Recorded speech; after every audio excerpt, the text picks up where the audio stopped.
Hello, Salibonani. It's the leader of the youth, Oliten Mukudze. I'm back. I want to address the people because I am the leader of the youth. Right, so I've been talking a lot, right? So I want to address everything that I've been doing because I've seen a lot of narratives that are now being pushed, and now it's time to be serious. Panaba Paspa life. So the first thing is I've been pushing this word, Vagudara. The reason why some of us have supported the ZANU-PF and the president, even Muchitava and Ashtaras Nambasa, is because the ZANU-PF is not a terrorist organization. Everyone, there are people that even accuse us of doing things that they have never been done before.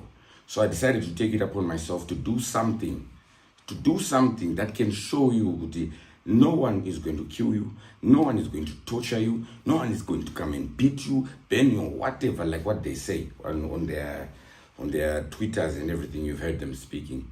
But what I can then acknowledge is that I did it the wrong way. I did it the wrong way. It was the wrong way of provoking. I felt under the influence of alcohol that the highest provocation, that's something that you would expect, that you don't cross that line.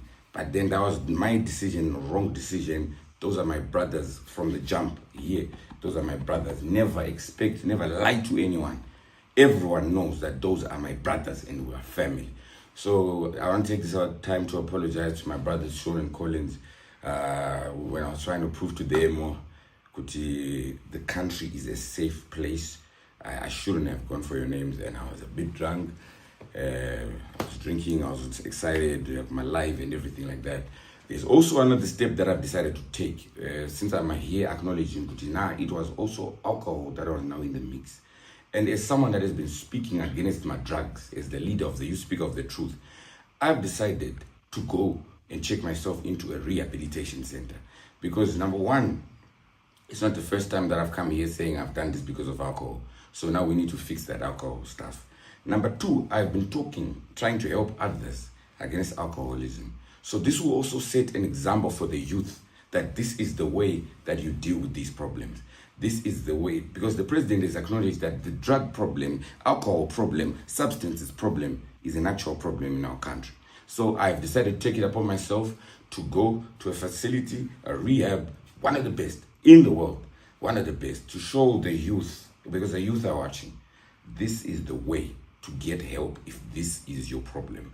The rest of the narratives that are being moved, as you can see for yourself, I'm alive. You can see for yourself, I'm safe. You can see for yourself, I'm wearing a ring, that I'm still married. You can see for yourself. You know what the people have been saying. I am married, I am safe, and everything is fine. The title deeds have my name there. So don't worry about people talking about Zimbabwe narratives. There are people that will take this time and try to use this advantage to push their own narratives. I'm not part of them. I'm not from the opposition. It's ZANU-PF.